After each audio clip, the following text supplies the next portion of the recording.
Yeti. I love mouses. How are you? Hope you're fine. It is the Shy Yeti Show. Okay, where you go? Aloha. Why have I got horns? Oh no. Oh, it's the Shy Life Podcast.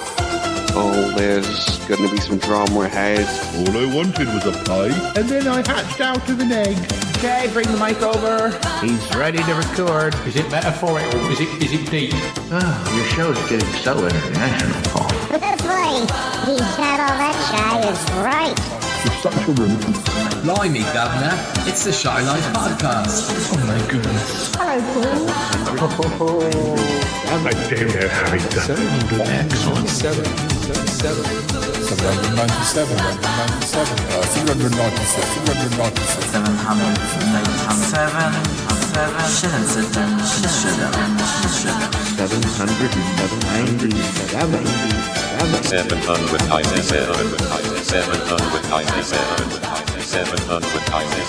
Bonjour et bienvenue au podcast The Shy Life. Hello. Hello and welcome to yet another episode of the Shy Life Podcast with me, Paul the Shy Yeti. How you doing? Oh, I'm all right. But don't worry, I'm not alone. My birthday twin is here, Andy. Hey, hi Andy. Paul. Hi, Dealey. Oh, yes, yeah, Deals is here. Back again, Yeah, causing trouble. yeah. And this time we're going to be talking about Australian TV. We're going back to Prisoner Cell Block H. I'm so excited, Paul. I love Prisoner Cell Block H the best. I love them all, but I love Prisoner the best. I still don't know which one I like the best because No, well, oh, in a way, really? because- But you're neighbours, aren't you? I almost think of that as separate because that lasted such a long time. And I'm also home and away, but a lot of we can come on to that later. But let's run the theme music. When we come back, we'll be talking Australian TV. Run that theme music. Darling, it's the Shy Life Podcast. My favorite person is you. Keep it rolling, keep it rolling. Yes, but it's a positive thing, Paul. The High Life, the Shy Life. I'll go anywhere from the place. Hello, Captain. Go Shy Yeti. Oh, I never found out my secret. I love the Yeti test. It's my favorite thing. If you thought that was bad, just listen to this. Yeah, I'm strangely drawn to Yeti Uncle John's ankles as well. I could eat my body weight in crisps. Has anyone seen my hot sausage? It's all gooey and meaty and yum, yum, yum, yum, yum. Oh my goodness. It was enormous. I don't think I'm ready to speak about it. Here comes the grizzly. It's the Shy Life Podcast. I can't wait for it to begin. It's all right. I'm just being an alien. I like that. Hi there. Marvelous. Marvelous, Paul. I was talking back now massive amnesty.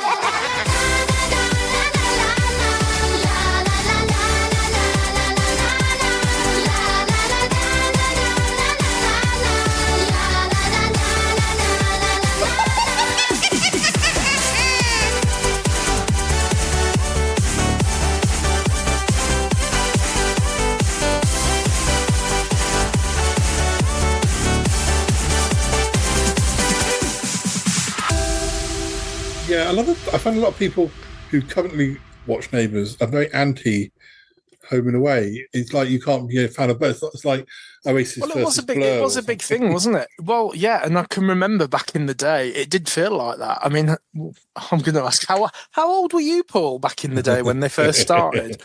2 hours younger than me. I do remember there was that whole... I mean, I know because you were TVS and I was Central, the Young Doctors, Sons and Daughters, Prisoner, it was all different eras for us. But Neighbours and Home and Away, I do really have strong memory of you liked one or the... Most people watched both, but most people had a preference for one over the other. Mm. And I think I've got to say, you're going to kick me, you're going to hate me. I do think once Home and Away started, I did prefer Home and Away. It felt edgier. But it still feels edgier. But that's why I like both of them. I I went back to watching Neighbours before I went back to watching Home and Away. Started watching Neighbours again because Rita from Prisoner was in it as a doctor, and then soon after she was followed by Doreen from Prisoner turning up for many years, and by then I was hooked again. But I started watching Home and Away. I thought, well, have I got space for Home and Away as well? So I must have been watching Home and Away now for about 10 years, and it's a lot more serious, I would say, than Neighbours, and perhaps a little bit less of the daft plot lines. But that's good because that means they're both very different types of shows to watch, and you've got the lovely locations in Home and Away, but they're both good with their their cliffhangers, which is why I'm there overall. But and I think they both stand up. They look good. And then when I end up seeing bits of EastEnders or Coronation Street, they all look a bit drab compared to stuff filmed in Australia, which is got a lot more out. That's part of it. That's why, as Brits, I think we loved the Australian programmes, wasn't it? Because the weather's so rubbish here. And although now, with climate change, that might get you a load of backlash from climate change deniers. But, yes, it's the weather. That's part of... I don't know why. I don't know how Prisoner works on that scale, but... it's the sunny weather. It always felt. I think life always came across as more relaxed, more chilled, more just a better environment. And for me, it felt a more liberal environment. And I was quite surprised when I realised that Australia has just as many. How would you describe them? What's the phrase they would use? Negative opinions on people as any other country. But I think what we took as teenagers from Australian soap operas, that life was a lot better over there. And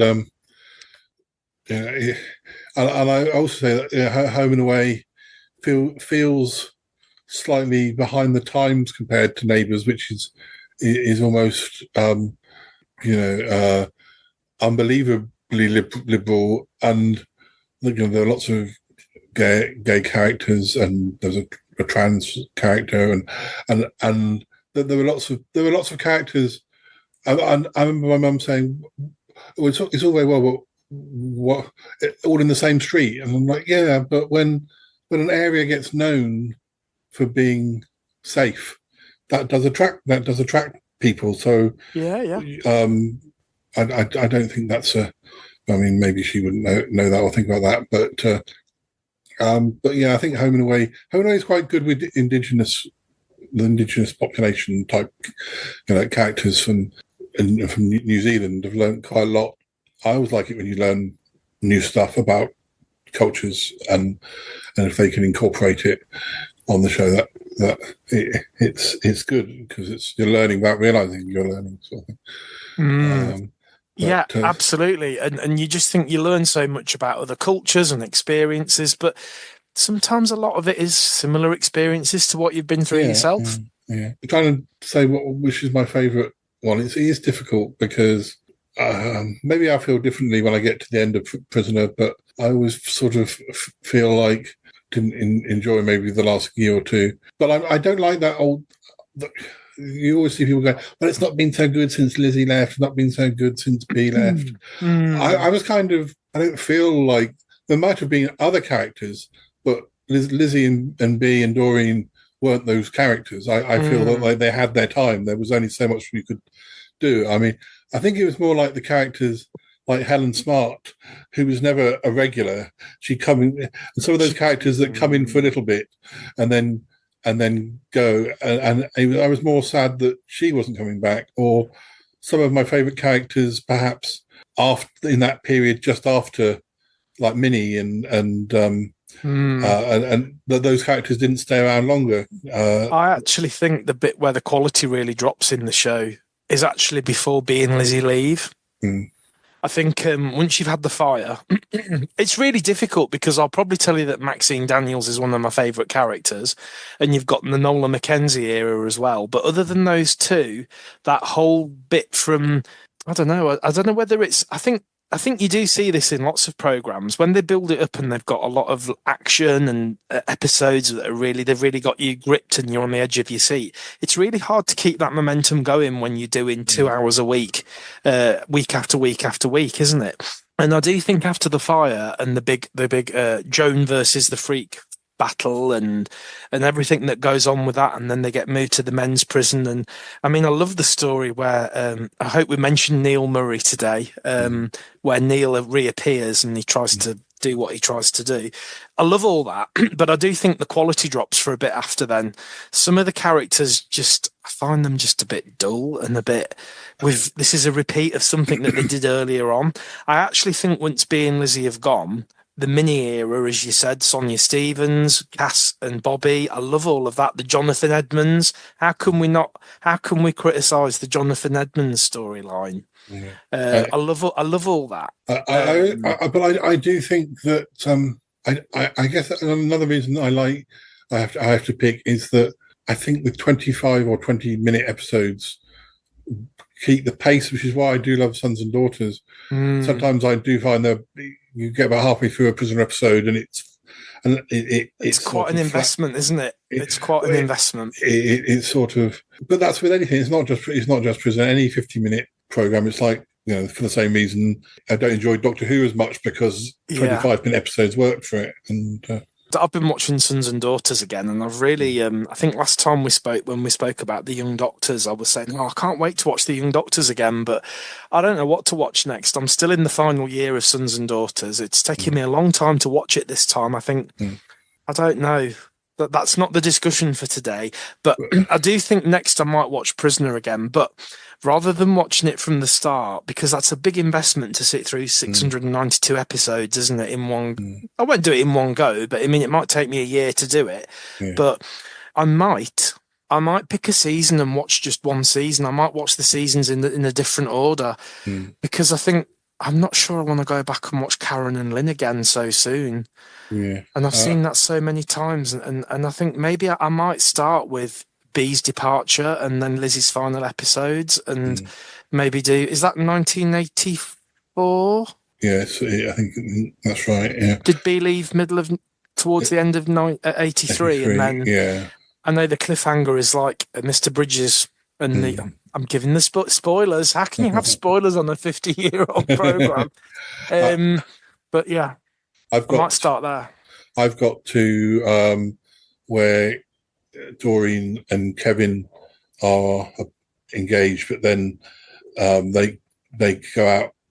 Doreen and Lizzie go to the bar and get very drunk. The pub, and then you get. I love it. And then they try and steal from the off license, and she makes the call, and she says, "Is that the personal department?" Oh no, that's the time before. Or was that the one before? That's the one before.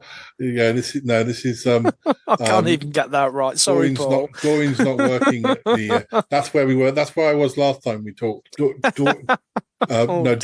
not even working, I don't think, at the moment, because she got sacked from that job. Okay. For that particular situation, but no, they Doreen meets Kevin's mother, and she's horrible, isn't she? Horrible. Yeah. She's really disgusted that Doreen's a prisoner. She's in prison. Yeah, he's like, she's been in pokey a few times. What's pokey? And is it that one where Lizzie runs out with the saucepan after a damn clear off? And then she has a big long conversation where her pajamas just wandering down the street. I know. I love it. And she lays it on the line, doesn't she, about how she'd lost her children, and your children are like gold dust, and you've got to hold on to them no matter what. And I think I'm about 10 episodes away from, or maybe about, because Sharon's there and Judy's in prison. And, Paul, you're talking me out of what I've just said. So now you're telling me all this. Bobby, boring. That's the 1980 season, though. So you're talking me into going back to. Well, you could start. But I don't know. I think Sharon's going to get killed once Jock turns up. Have we ever spoke about Cop Shop? We haven't done a proper episode yet because you've got the first DVD set? I got the first 2 or 3 actually. And once I finish Young Doctors, that's what I'm going to start watching. All right. Well, let's do that next then. Yeah. So what were we doing today again? Today we're doing like non-prisoners, so warders and any social workers, baddie doctors, and detectives. And I think I called this. I don't know if your podcast is age restricted, but did I call it the non-screw screws? Who's your favourite non-screw? Yeah, that's fine. We'll play a little bit of music, and when we come back, we'll start talking about the non-prisoners of prisoner. Yeah, be back in a moment.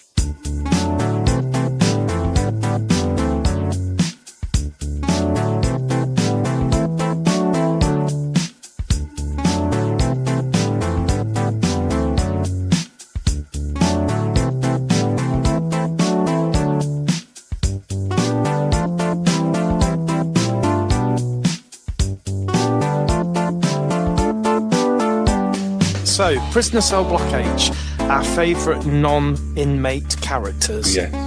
How do you want to do it? You start. Who do you want to talk about? So, the social workers are an interesting bunch, aren't they? Because from the start, I mean, there isn't a social worker all the time. And I think the point they were trying to get across was that department budget cuts, lack of availability, sometimes prisoners should have a social worker to help them rehabilitate and help them get into work release programs and a bit of welfare work as well. But the reality of the department, even back in the 1970s, is that there's just not the staff. And so there is this, it's almost quite patchy, isn't it? This patchy run of, you'd have one and then they'd go away, and then I think Erica would have to get on to Mr. Douglas and say, Ted, you must send me another social worker now. Yeah. And so there was this kind of patchy flow of them. But then after a while, I think it tends to dry up, doesn't it? And they don't really feature as much as the show goes on. No, I mean...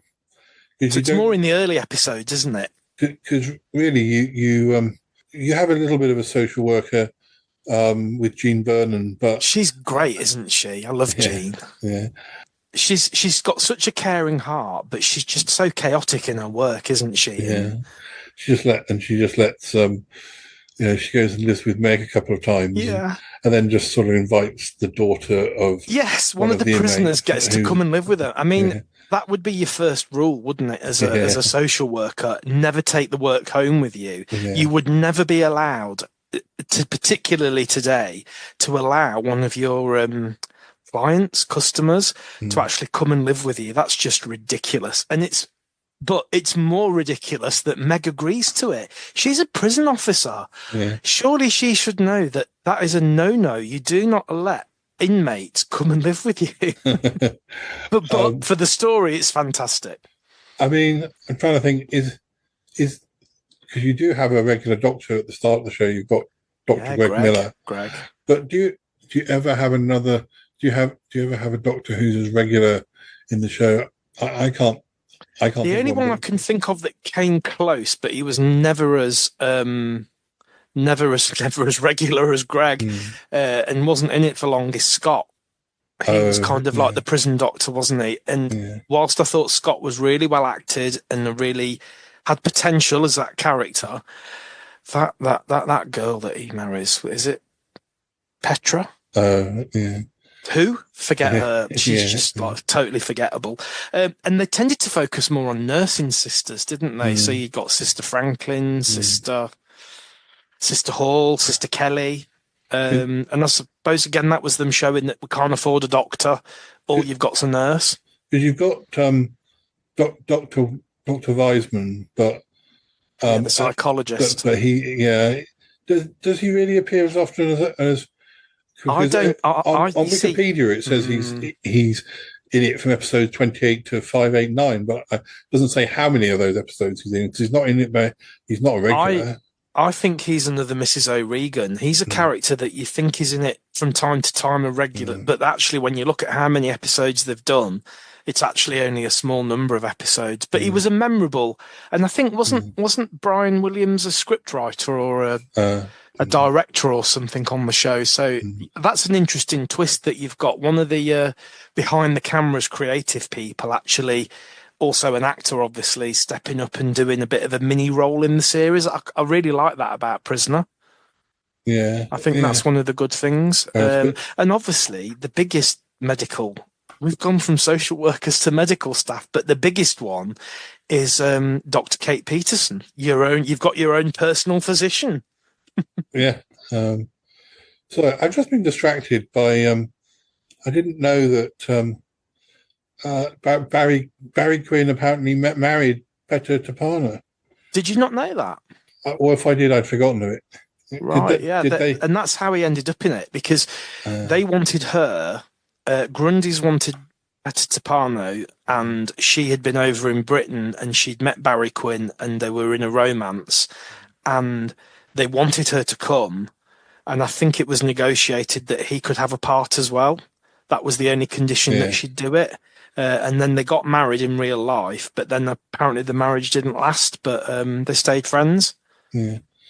So if I did know it, I'd forgotten it, and it's quite possible. Right. I'd forgotten it, but and also back in the day when I first watched it, there was no Wikipedia to find out these things. No, there was no internet. I mean, when that fateful night in August 1988. When I put ITV on after news at 10 and Chris is standing there saying, you can come with us or you can clear off and we'll never see you again. Which was my first ever episode that I watched, which is where she's taking the baby from the baby's home. There wasn't even any internet back then, was there? Who's your favourite social worker then out of all of them? Well, I like Paul Reed. Yeah, he's good, isn't he, Paul? But I mean, he's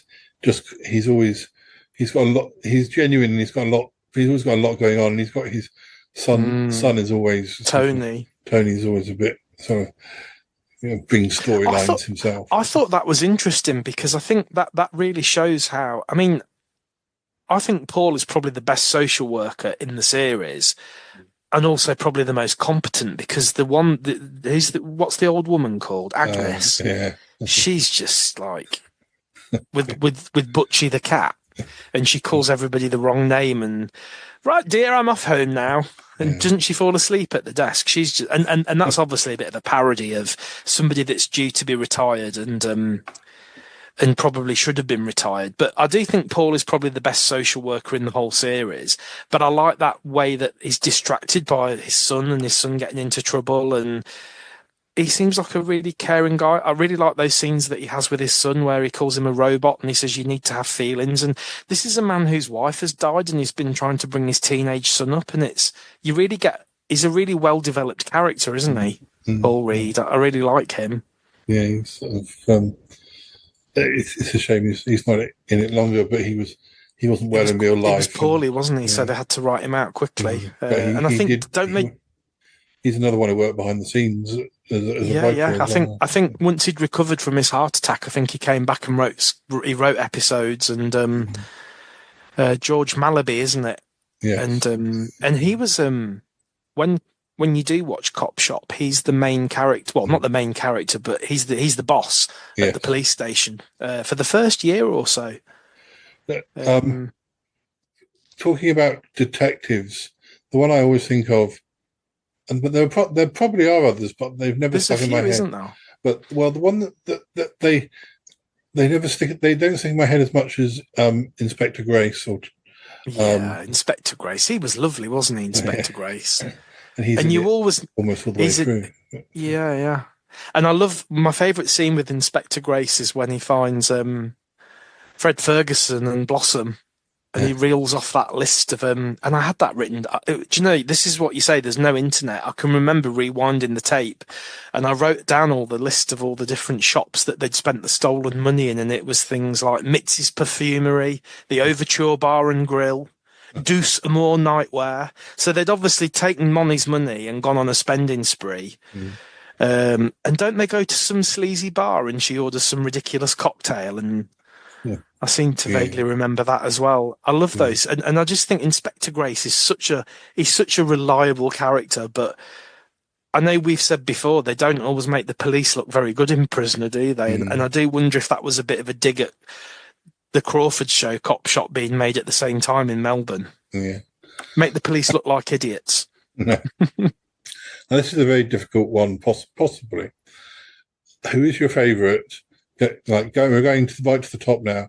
Who is your favourite out of Erica Davidson and Paul?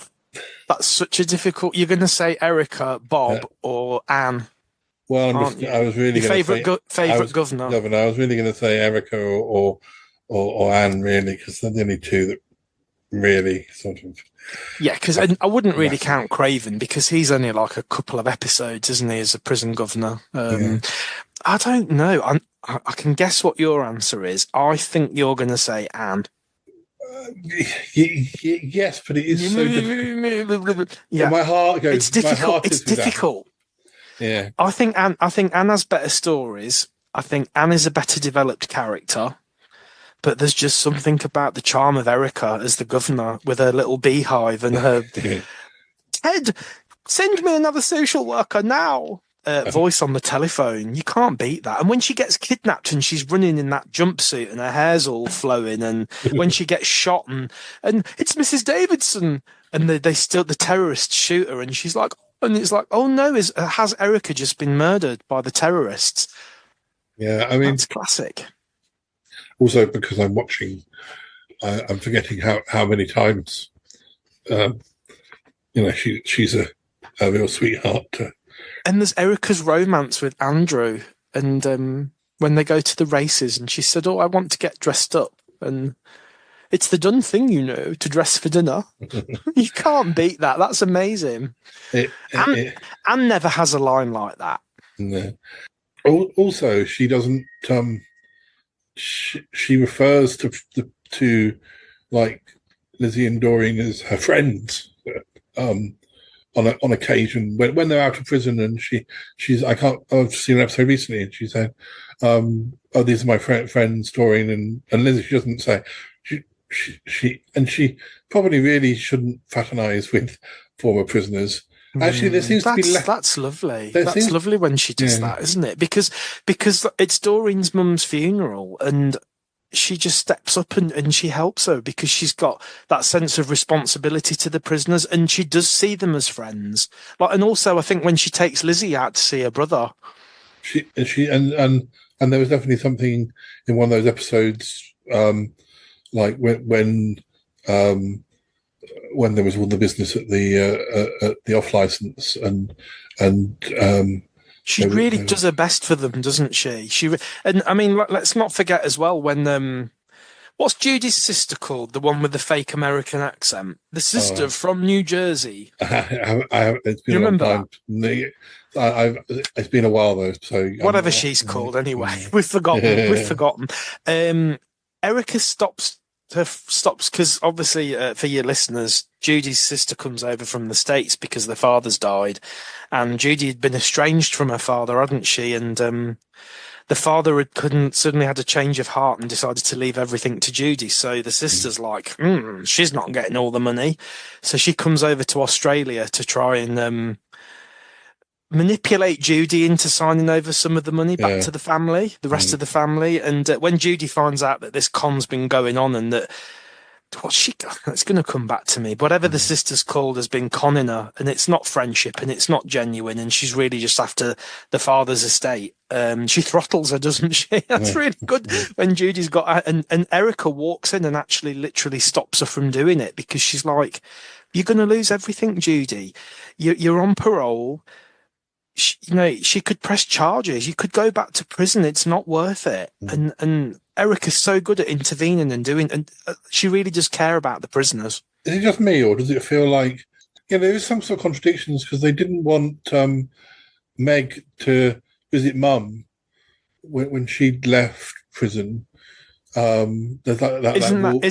Isn't that part of the charm of it, though? That it's almost like that they've got all these rules and regulations, but they just make it up. It just depends who was writing the script, doesn't it? Sometimes it's made a big deal of, and sometimes, I mean, the same thing happened in Doctor Who, where Sarah Jane Smith wasn't allowed to travel to Gallifrey, so she had to leave, and yet the next companion, Leela, he just turns up on Gallifrey with her, and it's like no mention all at all. It's a different scriptwriter. No one seems to. To keep a rule book.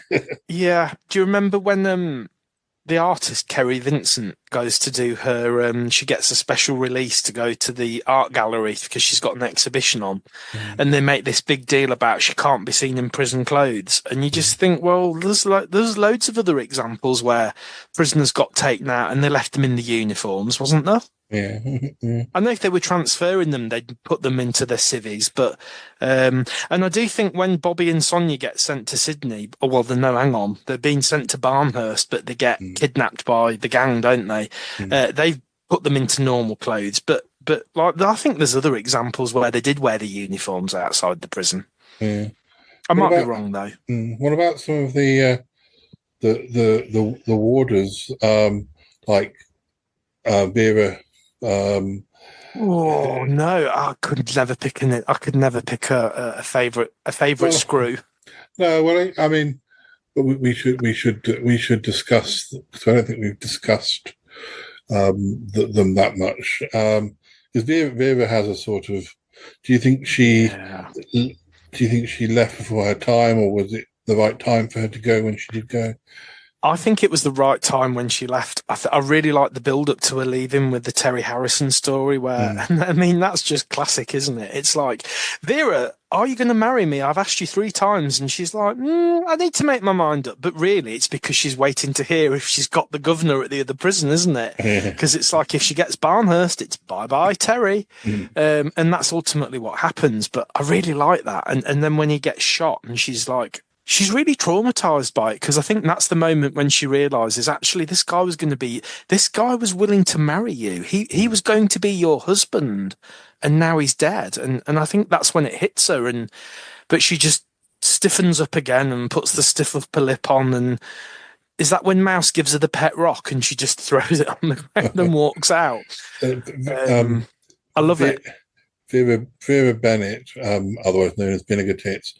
She's kind of a bit like the Sister Grace of the show. She's such a tragic character, and she's lived with her mother, and she's not had a life, and like the mother blamed her. Well, your fault, your father left, and Vera's just grown up being henpecked by this horrible mother who moans and whines all the time, and then when she dies, Vera's on her own, and it's heartbreaking because all she's got is her job. And there might even be a scene where Meg says something like, it's just a job, it's not your life. But to Vera, it is her life. That's all she's got. And she ends up with that guy who's a gangster who ends up... George Lucas. She allows him to tie her up just so that it can look like she didn't know anything. Am I allowed to say something about George Lucas? Yes. Yeah. Can I just go for it and say it? Yes. He could have tied me up as well. As well as Vera. He could have done whatever he wanted, and not just because he would have given me a gold cigarette lighter. You need a man like George Lucas in your life. In some form or another. He's a bit alpha for my liking. And just for the listeners who might not be familiar, it's Bill Hunter who played the dad in Muriel's Wedding. And is a well-known Australian veteran actor. He's a big bear of a man with a big beard, and in the show he's this underworld gangster criminal, isn't he? There's drugs, there's money laundering, there's apartment blocks, there's all sorts going on. Do any of his episodes overlap with I've forgotten her name now. The actress who plays his wife in Muriel's Wedding, who's also in prison. Oh, yes, Jeannie Drynan. I'm not sure. Not sure. She's Angela Jeffries. Yeah. I think the Angela Jeffries episodes might be a bit later. No, I think they might be a bit later. Because what I'm thinking is Vera's relationship with George is while Karen's still inside. And I don't think Angela really starts coming into it until... But I might be wrong. Yeah, I might be wrong. There might be an overlap. It's funny if... But... So, I mean, this is me and you, Paul. We talk about one thing, we move on to something else, we move on to something else, we move on to something else. The best one that you'll see when you watch Cop Shop is Jock and Judy. Oh yeah, I've heard about that. There's an episode where they play an old married couple, and it's great. And it's great to see them together playing completely different roles. Yeah. But back to where we were, George. Yes, and that's heartbreaking for Vera, because what is it Erica says? He didn't care about you, Vera. He left you trussed up like a turkey dinner. But he did care. He did care about her. It was one of pretty much Vera's last episode, which was my first episode of watching it. Really? Where Terry's been shot and all that stuff going on. I'm so excited. I love that phone call, Paul, where she stood in reception and you see the grin on her face and she says, "You're now looking at the new governor of Barnhurst." And Terry's like, because he realizes ain't no marriage coming. Bye. Yeah, so it was sort of weird. 220-ish. Yeah, 224 is the last episode that's mentioned. So that's roughly when you started watching it. That's pretty much when I started. Yeah, it was a good enough episode that I went straight into watching it. So I'm only about 30 episodes ahead of you, because I seem to have in my mind that Chrissy and the Baby is 184 or 185 or something. Yeah. Mm-hmm. So I'd only literally started watching it maybe 30 episodes before you, but in a different region. So it was probably a different year in real life. In real life, but that's interesting. So that's interesting that we probably missed the first 200 or so episodes, give or take. And when I went to Birmingham, before we got into it, just as I got to Birmingham for university, they started again. So, but I don't know how much they showed. Whether they showed the whole first season and then stopped. I think it got to about episode 100 and they stopped. Yeah. Because let's not forget, you were just arriving in the Midlands to go to university, just as I'd left the Midlands to go to university. So I had to get my mum to video record it for me and then post the tapes up, or I had to save them and then wait for reading week and get the train back down to Nuneaton and then watch them all in one run. And that, for me, that was like, wow, these episodes that I've heard about and never seen. I had dreadful TV reception because I just had, I don't think it plugged into the house I was staying in. I don't think there was a proper aerial port in that room. I just had to have one of those portable aerials. So it would be fine. And being in the city centre, you'll have had a dreadful reception anyway, won't you? With all I was out in Sutton Coldfield buildings. So you're actually up near the TV transmitter. Yeah, but I don't think it made much difference.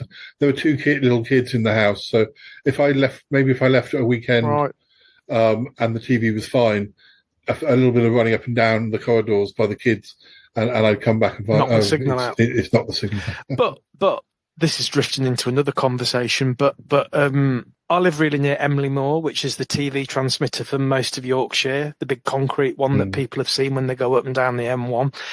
And I live near enough for it to have a really good signal. But the people who live really close to it, it must be because you're underneath it.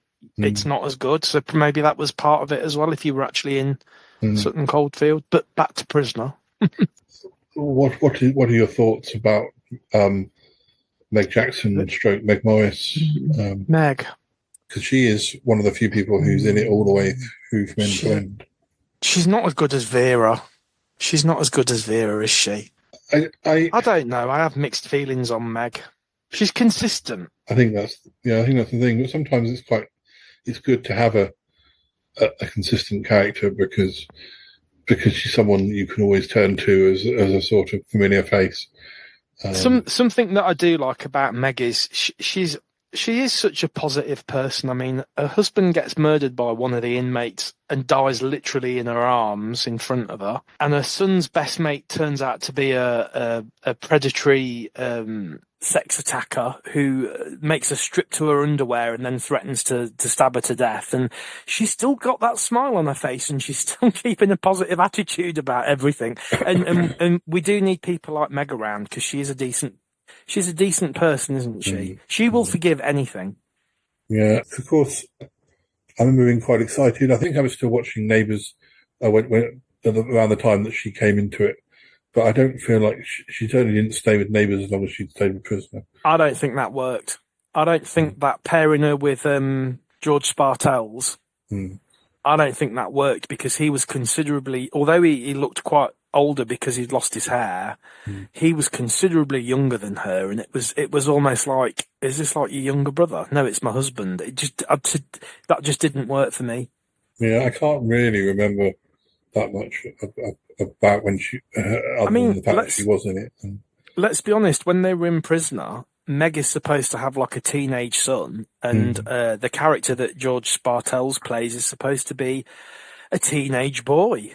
And it's like, would you really put them together as husband and wife a few years later? No.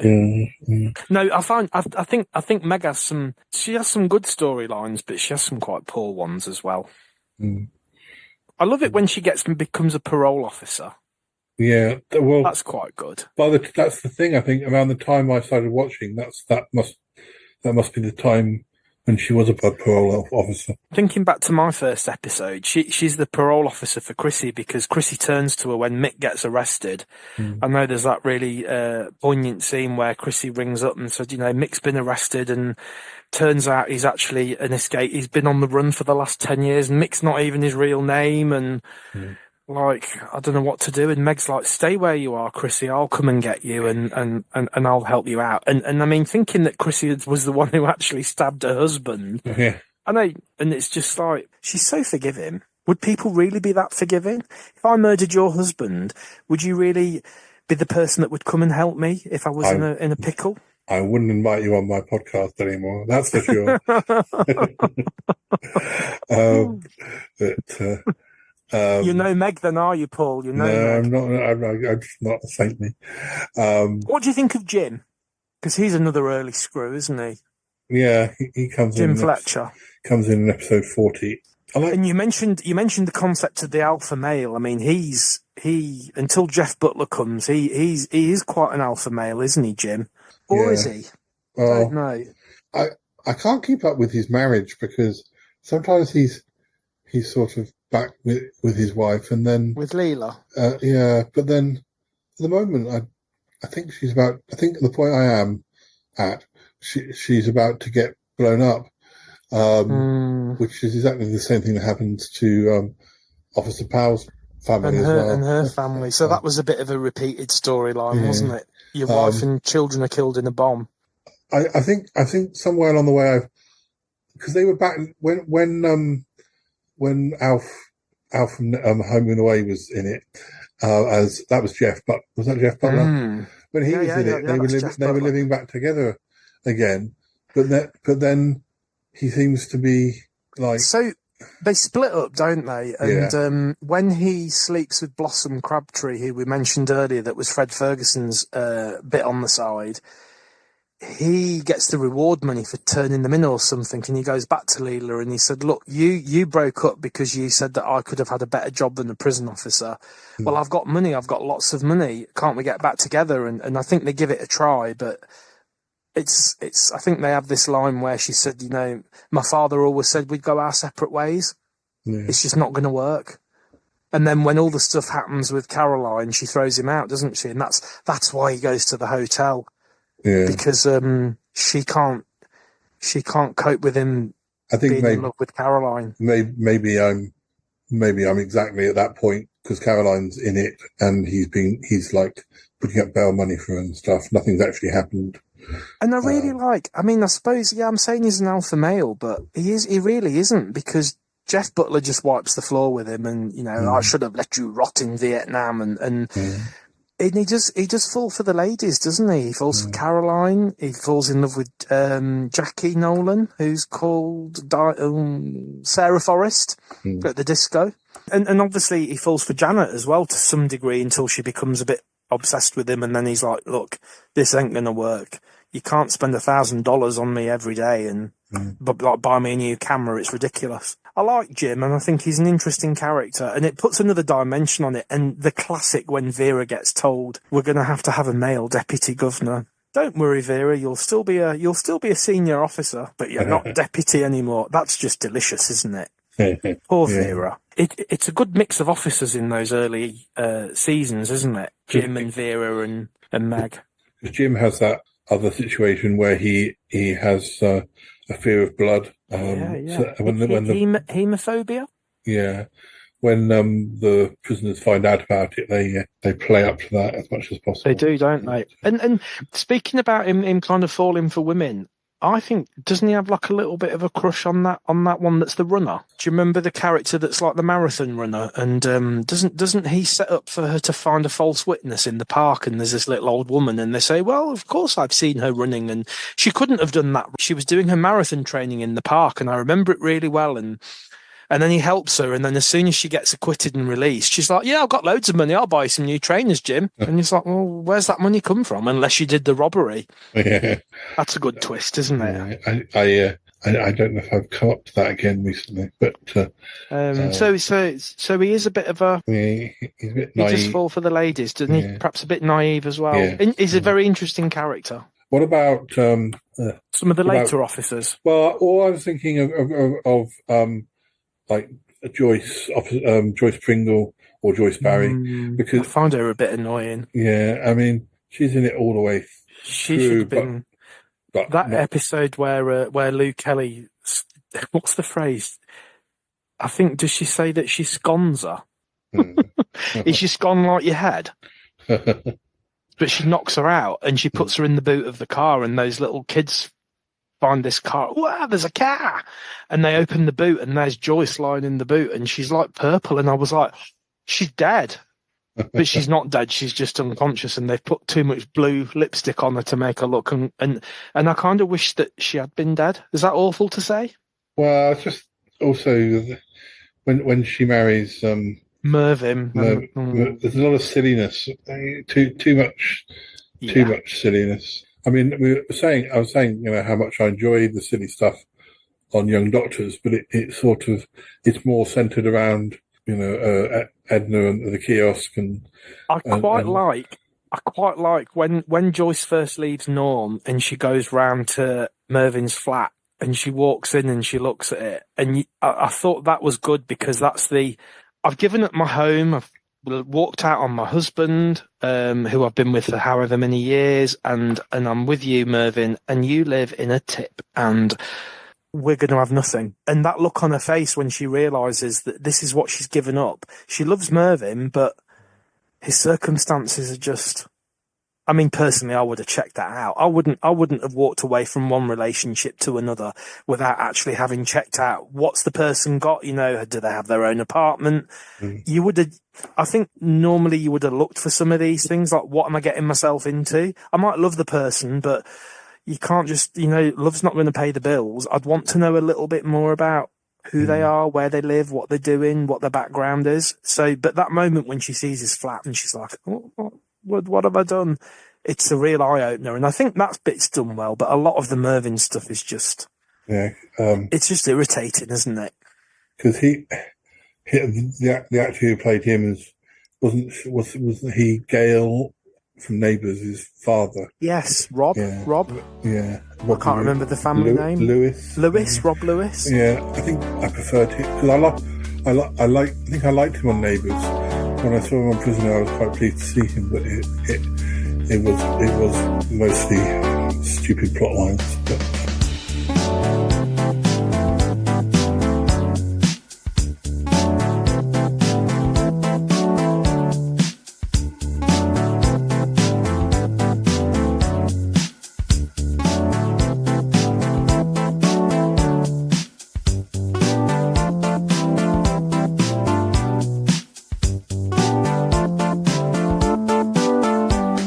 So what do you think of some of the later officers? People like Colleen and Dennis and Rick, and what do you think of some of the ones that come into it later on? Well, Colleen is interesting because she is in it from early on, but she's a background character to start with, isn't she? Isn't she the union rep? Yeah. And I think for a lot of episodes on the titles at the end, they still call her Officer Powell. She's a good character. I like the episodes where her daughter gets kidnapped, and I think I think those scenes where her and her husband are having that chat, like their daughter's been kidnapped, and we see as the viewers that is actually in quite a dangerous situation and has been raped and potentially is about to be executed by one of the kidnappers. And they're sat there as parents talking about their daughter and how much they love her, and they've watched her grow up into this young woman. And Patrick, I don't think Patrick's a particularly good actor. No. But I like the scene, I like the dialogue. I think that's really well written, where he talks about, once this is over, we're going to go on holiday and I love you and you're my wife and our family, and it doesn't matter what's happened, we'll get through it as a family. And then when it all goes to court and that scene where Colleen is really angry with the woman who's been part of the kidnap gang, and she's just left there in the courtroom thinking, I can't believe my daughter's just stood up and defended this animal who you didn't stop him molesting my daughter. And I think that's really good. That whole era of Colleen is really good. Yeah, it's just probably a couple of years since they'd done it before, but killing off her family in the same way as they killed off Jim's family is sort of lazy. It does feel lazy, and it could have been done a different way, couldn't it? But I think she's a good, strong character. She's got some amazing one-liners as well, hasn't she, through the whole series, where she's got a real sense of humour. And I mean, I'm a big fan of Steve Faulkner. Steve Faulkner, and he gets that episode where there's a riot going on, isn't there? People always talk about this. The inmates find him and they strip him, don't they, down to his underwear. Yeah. And there's lots of shots of him being paraded around, and he's in these really small briefs, isn't he? And I know that has stayed in a lot of viewers' memories. But he was in it in one of my favourite eras anyway, of the Sandy Edwards period.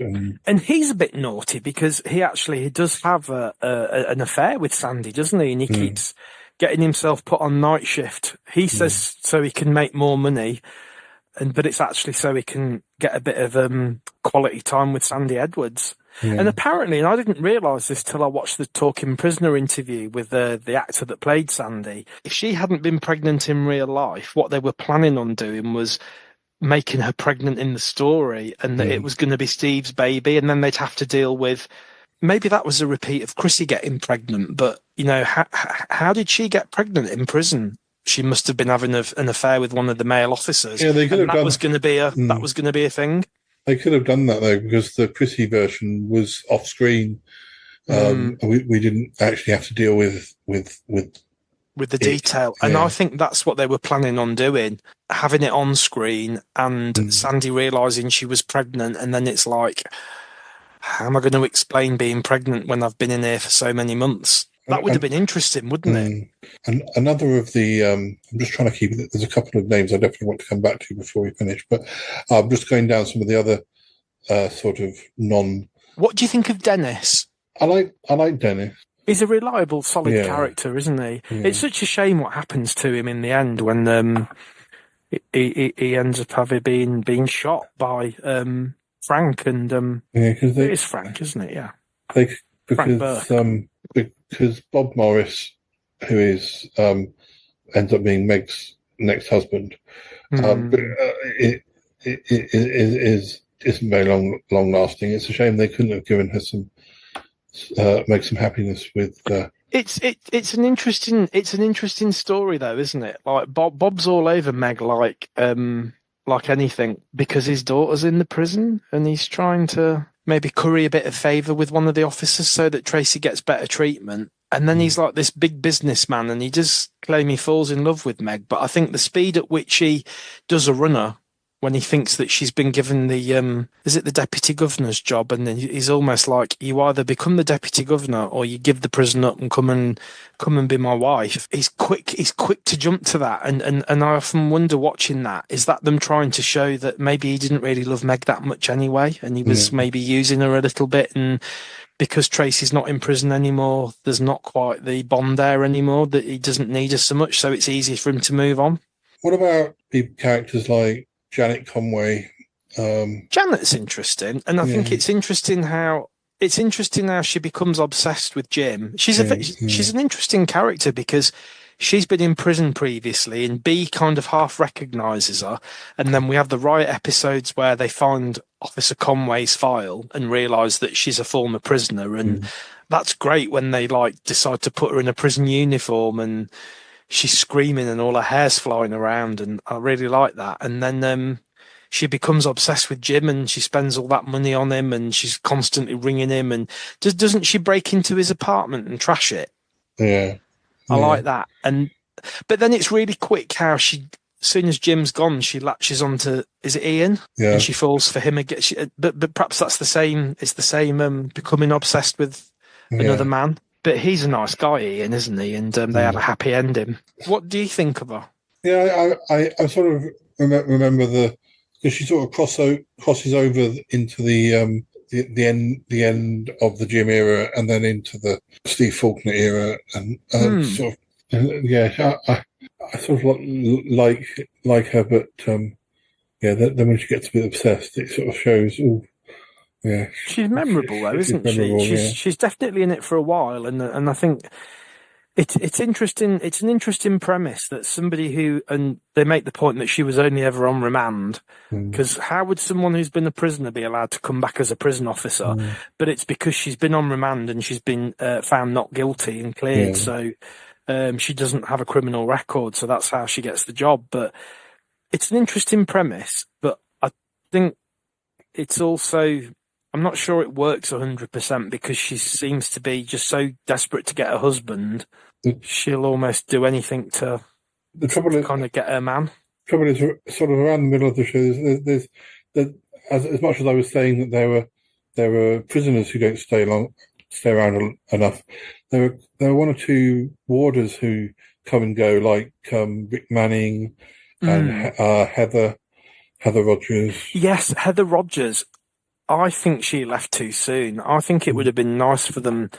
So Dennis has a thing for her, doesn't he? And then doesn't he have to go back to Britain because is that when his wife turns up and says, "Oh, I'll have you back, Dennis," and it's like that really isn't a Yorkshire accent. Yeah, there is that sort of. And they go back, and then when he comes back, she's been sacked, hasn't she? And he has a bit of a thing with Meg. I think it would have been interesting to have brought Heather back. Like maybe she, I don't know, maybe somehow they would have had to write it differently. They wouldn't have been able to sack her, but it would have been nice to have brought her back into it. And then right near the end, you've got that Marty comes back into it. The trainees. Meg's son, played by the third actor who played him, and Rodney Adams and Delia Stout. I'm not so fussed with them three. No, it's an interesting idea to have three trainee prison officers, but I don't think the execution of it. I don't know. It just Rodney was played well. They were sort of played for laughs a bit, but not very funny laughs. You're kind of laughing in the wrong way at them. And obviously we haven't mentioned the biggest, baddest, bestest prison officer in the whole series because we can't not mention Joan. Yeah, although I did see on one of the prisoner forums that there was somebody who almost stopped watching from that point because she really doesn't like. I read that he or she doesn't really like Joan. They didn't like the character and the violence and the way that she was allowed to get away with being corrupt. And it's interesting, isn't it? Because I suppose you can split Prisoner into different segments, and I suppose the first 400 episodes is the top dog B. Smith and everything going on around her. And then the last 400 episodes, one of the strongest consistent characters is Joan Ferguson, the prison officer. What do you think of Joan? I really like Joan, and also I like how as much as you hate her, and they try and make you feel sorry for her. And then there are people who are worse than Joan. I do remember getting a bit drunk when I watched the last episode. So, my mum was recording it on TVS, and then TVS stopped showing it before it got to the end because it got bought up by Channel 5, but we didn't have Channel 5. And then we did have Channel 5, but I wasn't in the area. So a friend recorded the last couple of years for me. I watched it and I kept the last take to watch the last 3 episodes one Saturday afternoon in the beginning of the year, and I thought I should watch these episodes with a bit of a drink to celebrate, and all I see had them was, on their way. yeah, all I had was like some brandy left over from Christmas, so I thought I'll have brandy coffee and Brandy Carter. and I just sort of made a coffee and bunged a bit of brandy in it, and by the time I got to the last episode, I was like shouting. Were you a bit worse for wear? I was a little bit worse for wear, although I did sober up in time to go out again later in the evening. But this was like afternoon drinking. It's interesting. It's interesting when you see interviews with Maggie Kirkpatrick, and she said that if they hadn't ended it, she would have left anyway because she felt the character had come to an end, and it was becoming a bit of a parody. Yeah. And I think as well, you can see I think she ages as it goes on. Maybe it was because she had much shorter hair, but she looks exhausted in that final year.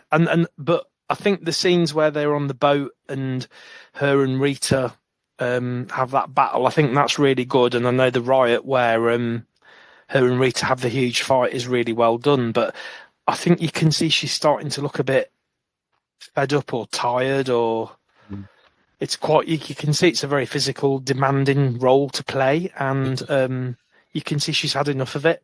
Wasn't Elspeth Ballantyne going to leave as well? Did I read that recently? That she would have sure. she would have left. She was planning on left anyway, sort of thing. I think they ended, and I think Joan has a good comeuppance at the end. I mean, that's really it's really excellent, the ending, isn't it? That she gets the comeuppance, but. Yeah.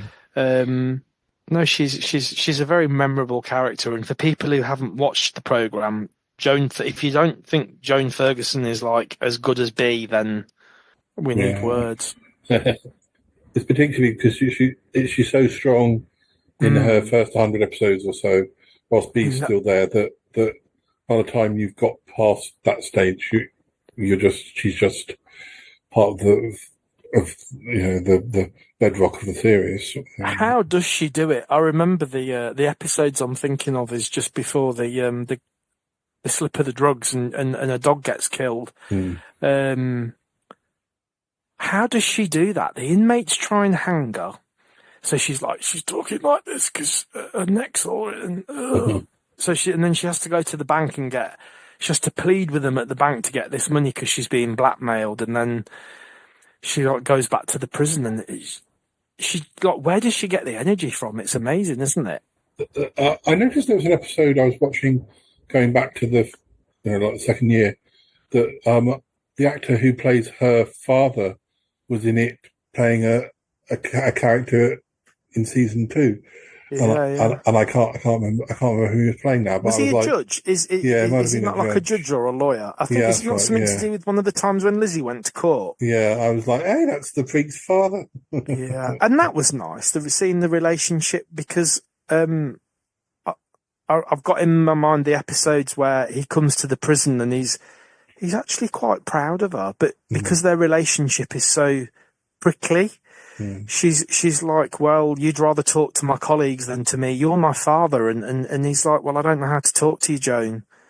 I'm trying, but, it's just really awkward, but it's really good. It's awkward in a kind of, wow, like that's quite heartbreaking that they both love each other, but neither of them's got the ability to make the first move and have that honest chat that they need to have. The actress who played Sharon, didn't she come back playing... She does. She plays the love interest, doesn't she? She plays the character Terry Malone, who... It's interesting that kind of... It's quite a similar character to the character of Sharon, isn't it? Kind of in a relationship with an older woman, bit of a schemer, kind of maybe like a bit of a player. And I think the way she treats Joan is disgraceful. It's awful, isn't it? That she starts having an affair with her boss and brings him home, and Joan walks in hearing them at it in the bedroom, and that's horrible.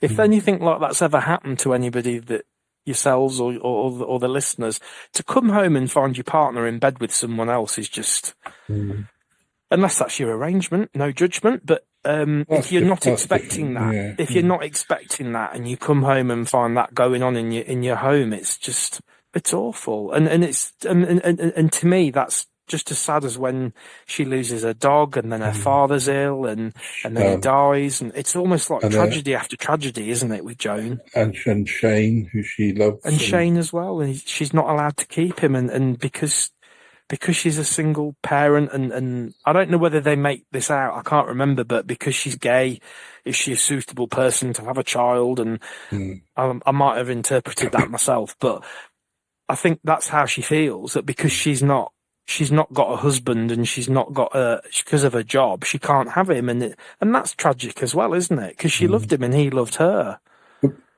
Before we finish off, there's just one other warder, and I can't remember if she ever has I think she starts off as a background officer, but I can't remember if she ever really gets a big plot of her own, and that's Pat Slattery.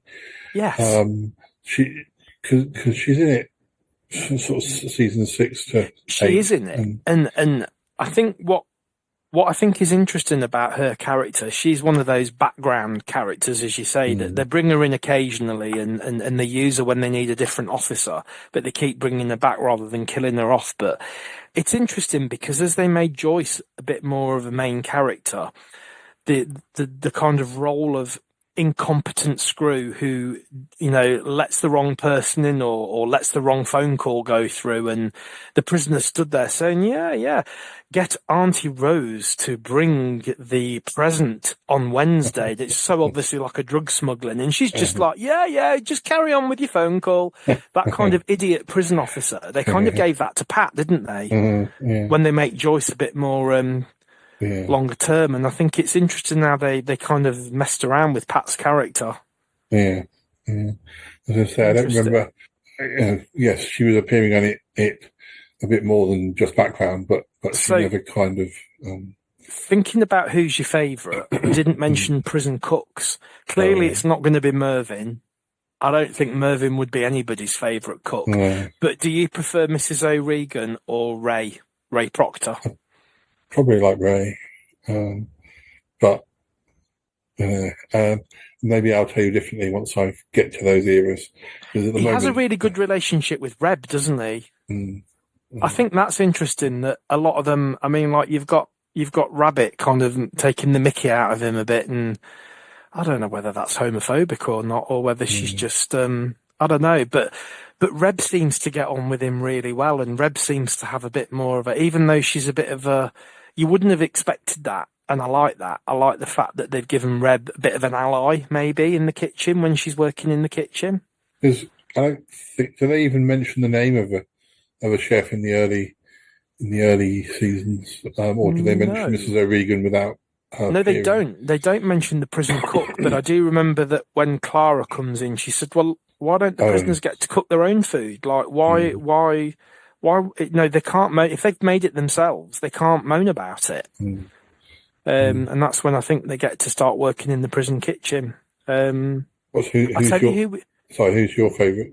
Who's my favourite? I don't know. Okay. I think I struggle with. I really like. I think even though there's not many episodes, Mrs. O'Regan is a really memorable character. I love her and Lizzie together. I think that's just. And it's interesting because the actress that played Mrs. O'Regan actually plays an extra, and there's another scene with her and Lizzie. That's really that's the one where Lizzie's trying to make the phone call. That's the one we were talking about. Yeah, I love. So I really like them both. There are a couple of characters I want to mention before we finish. But yes, you were going to say something. And that's exactly what I was going to say, Paul. We never mentioned Wally. What do you think of Wally? Oh well, Wally was one of the ones I wanted to talk about.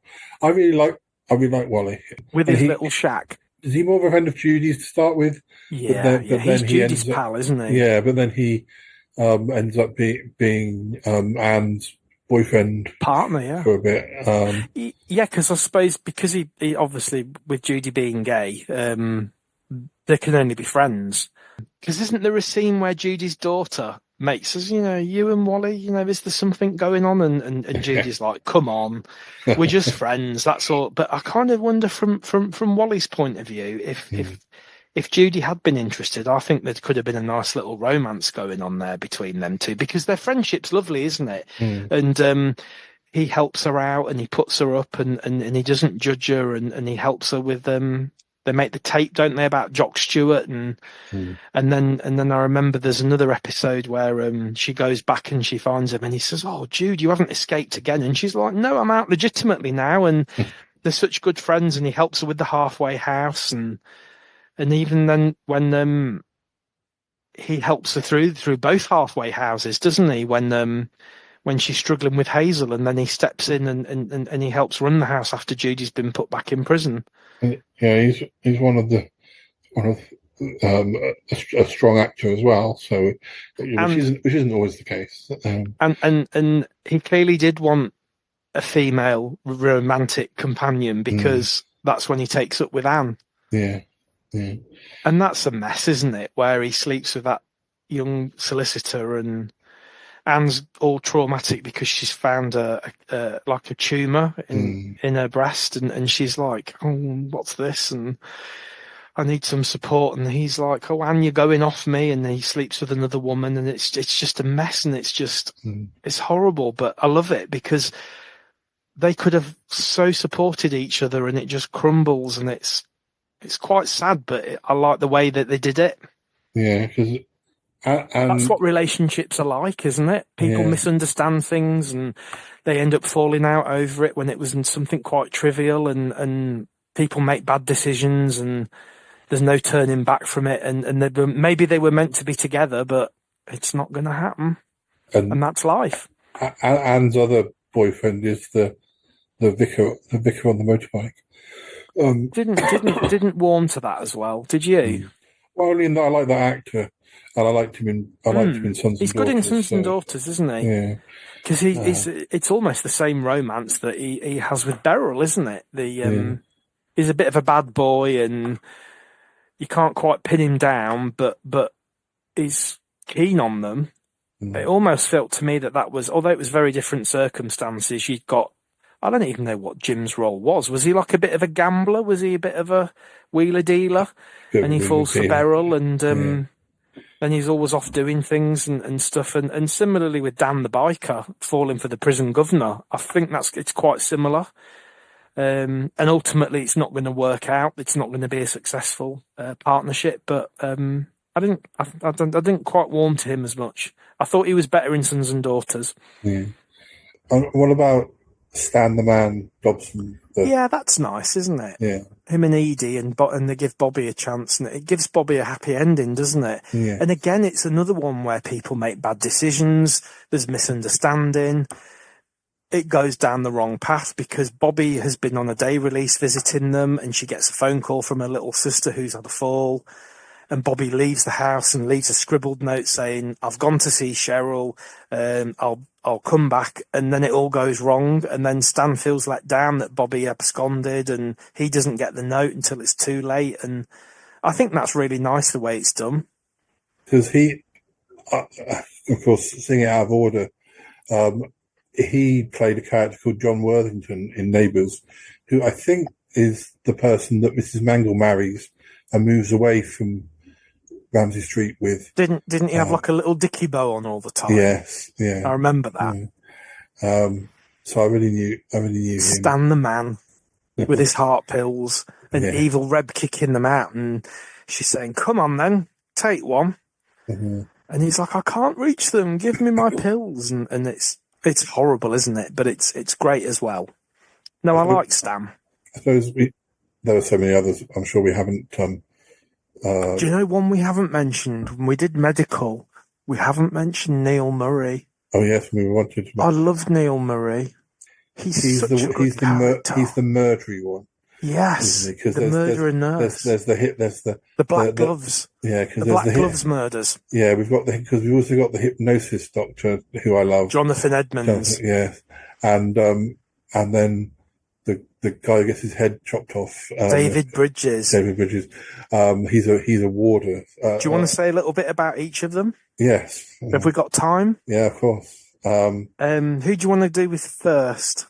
Neil Murray's. Should we do good. Neil? Yeah. Neil's fantastic because there's this we start with this. There's an announcement that there's a new medical person coming, and it's a male nurse this time, and you can see Colleen's really got the eye for him, and the receptionist, and they're checking him out. And, look at him, he's a good looking guy, and we get this prostitute coming in called, is it Penny Seymour? Maybe. Yeah. What a name for a sex worker, Penny Seymour. And she does a sentence, and one of the things that happens while she's in is she says something to Joan Ferguson, and Joan grabs her, doesn't she? And she makes this comment. She's like, God, she almost broke my neck. Then Penny gets released and actually literally does get her neck broken, and we don't know who it is that's done it, and she's murdered. And then there's another character that's friends with Helen, and she gets killed as well, doesn't she? And you just see the black gloves going round her neck, strangling her. And then Helen gets attacked in her own home, doesn't she? And again, the black gloves are out, and you think, is this Joan Ferguson doing these killings? And actually, it turns out to be the male nurse. It's definitely one of the plot lines that. And one of the memorable scenes is Neil started a bit of a romance with Chrissy, and he's planned this. Well, I'll say that you've got these gynecological problems, and we'll send you to the hospital for tests, and you'll be there for a few hours. Meanwhile, I'll drive round. You walk out the back door of the hospital, which is totally ridiculous, because they would have had a guard watching her. And I'll meet you in the car park, and I've got this little holiday home that we can go to, and we can have a picnic and a bit of romance. And Neil, you're so. We can be together. And it's all in Chrissy's mind. She's in love with him. This is gonna, you can even see the wheels going. This is going to be Elizabeth's stepdad, maybe, and it's all going to work out really well, and it's all going to be really lovely. And then he finds out Chrissy's a prostitute, or she's been a prostitute, and I love that scene. Is it a thermometer that he snaps, or a pencil? I can't remember now. It's great, isn't it? When Steve and Colleen say, well, you do realise she is a prostitute. And he's like, but that's not what she's in for. It's money laundering. And they're like, yeah, that's this time. All these previous convictions for being a prostitute. And he's like, oh, right. And then they walk away, and he snaps, doesn't he? And you just see it in his face, and it's like, oh my God, he's the Black Gloves killer. Fantastic character. And then when Chrissy goes to the men's prison, he's there and he tries to kill her, and he's so dishevelled and mentally unbalanced, and I really like that ending for him as well. Yeah. What do you think of David Bridges then? I mean, because it's been a while, I don't remember that much other than he appears to be really, really friendly. Nice. But I can't remember now how much. And there's a nice little twist. He has a photograph of his mother in his wallet, and it's actually Jan Russ, who was the casting person on Prisoner. And then later on, when it's all come out that he's actually a serial killer, there's a magazine article about him, and there's a photograph of the woman that he murdered that was his first victim, and it's the same. It's Jan Russ again. It's the same photograph. So he's totally deranged, isn't he? And he's pretending to be nice. And maybe it's a bit of a rerun of the Neil Murray story, but does he kill 3 or 4 prisoners? I'm just trying to think. Yeah, how much build up do we get to something happening? I think there's 2 or 3. There's Mary Adler. There's another one that they don't mention that disappears, and then there's Randy, and he kills her and puts the body in the storeroom, in the boiler room. Yeah. And then he's about to kill Lizzie, isn't he? Yeah. Season cliffhanger, when he pulls the knife on her. I've set them free, and you can be free. And then the penny drops that, oh my God, he's not actually helping us escape. He's killing us. When she finds the dead hand under the leaves, that's great, isn't it? Yeah. Everything I want for my prisoner is. And then you've got the showdown in the shack where Cass decapitates him, and apparently they'd made a false head. And you were supposed to see her swing the spade, lop his head off, and then a head rolling around on the floor. But I think they decided it was too gruesome, and you just see the reaction on Colleen's face when I love it when she walks in, and Scott's like, don't look, but of course she is gonna look, and she's obviously looking at his body, and then she moves across and sees the head, and there's just a look of horror on her face. It's fantastic. And the hypnosis. Jonathan Edmonds. You love him, don't you? Well, I mean, he inspired me to steal that plotline on many projects. partly because each of the projects didn't have that much before the days where you could share things. I used that plot line on Sutton Park, but then I used it again on the podcast because I actually had. It's such a good story, isn't it? It's such a good story of can you hypnotise somebody into changing their personality and being the complete opposite of what they are through hypnosis? But why would you do that to people? This is a repeating thing in Prisoner, isn't it? Apart from Dr. Wiseman, the psychologists, there's something not quite right about them. There is one more character that I could think of that wasn't a prisoner, and yes. It's not your favourite Mr. Gillespie, because you know I love Mr. Gillespie, but he really only is a cameo appearance, isn't he? But that's one of my favourites. But the one I was going to mention was Ted Douglas. I was thinking we ought to mention Ted. What do you think of Ted?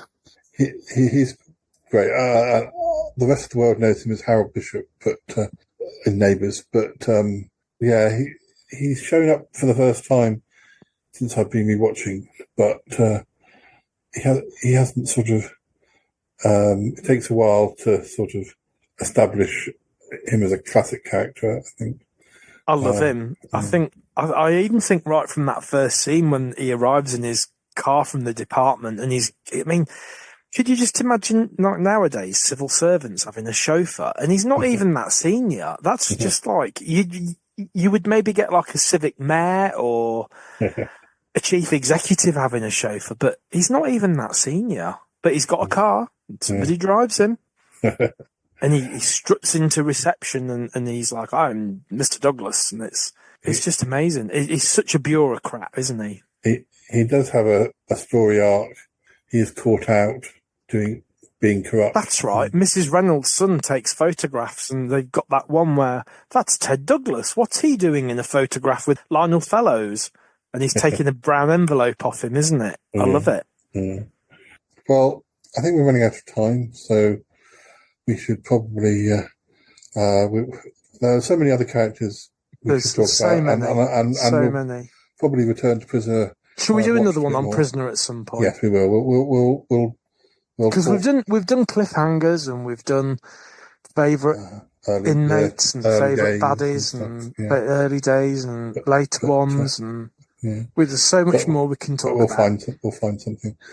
But next time we're probably going to talk about Cop Shop. Also, I wanted to do a sort of general, almost like a pep talk of why Australian, overall, why we love it. Why we love it. Like a starter pack for something. I'm aware that some of our conversations, they're great for the existing fans and those who are curious. But it would be good to do a sort of starter, A to Z or top 10 reasons that we love our Australian shows of that era. Yes, let's do that. Top 10 reasons why we love Australian, and we've probably mentioned some of the reasons anyway. Yeah, like the weather being one of them. But let's do that. Top 10 reasons why we love our Australian programs. And fantastic. I'll get watching. Cop Shop. I hope you get into it. Yeah, well, I enjoyed what I was watching. It's just, I don't know. It's like with The Young Doctors. I started that a couple of times before I got into it. It's very different. It's very different. And you've got to think about, it's actually kind of like because you've got the relationships between, and I can't remember the character names, but George Malaby and, him that was Bob Moran. The character's JJ. Yeah. Because you've got the relationships between them and then the desk sergeant, you've got a lot more male relationships being explored and a lot of male banter, and that's very different from a lot of the other shows. Because I do think there does seem to be quite a strong feminist streak in a lot of the Australian shows, that the women, it's the women's experience that's explored a lot more. But in Cop Shop, you've got the male experience, so that is quite different. But I do really like how they blend the ongoing soapiness, really, if you like, of the main characters in the police station. But then you've got the transient, they might get 2, maybe 3, 4 episode stories of like the guest actors who are the criminals or the victims, and you've got that running alongside it. Well, I shall get watching it, and so yes, we'll either do the general chat or we'll do the Cop Shop chat next time. Great stuff. We'll we'll be recording near our birthdays anyway. So anyway, thank you, Andy, and thank you for having me back, Paul. Oh, always a pleasure. And listeners, thanks for listening. And we'll say goodbye for now. Bye. Bye. Goodbye. Goodbye. I gotta go now. Bye. Gotta go. Bye. Goodbye, goodbye,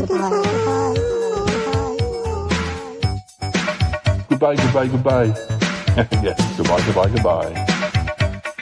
Wow. Really? No kidding. Thank you, darling. And you too. Bye-bye. Oh dear. Oh, that sounded good.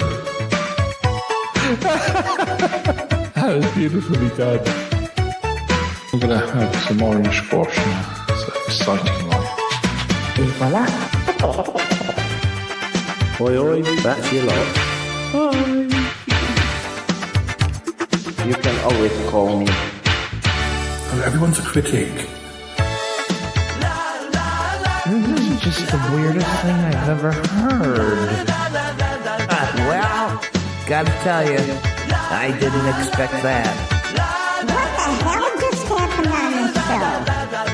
I mean, seriously, reverse it, because I lost. What's going on? What happened? Man, was that worth it or not? Oh my goodness, that was a darling little shoe.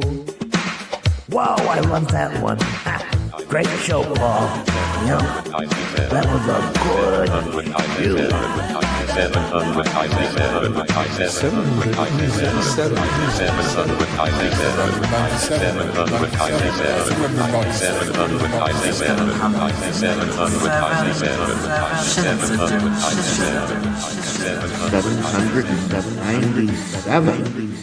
797. This show is part of the Pride 48 Network. Find more shows over at pride48.com. Oh dear, what's going on now? Oh, it's the Shy Life Podcast. Let's go. I have a voice. I have a voice. You have a voice.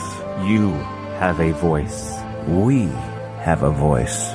We have a voice. Unique voices in podcasting. UnivazPods.net. Oh my god, you're so cool. You're like the coolest Yeti I've ever met. That is so cringe, oh my god. You're a man of culture as well.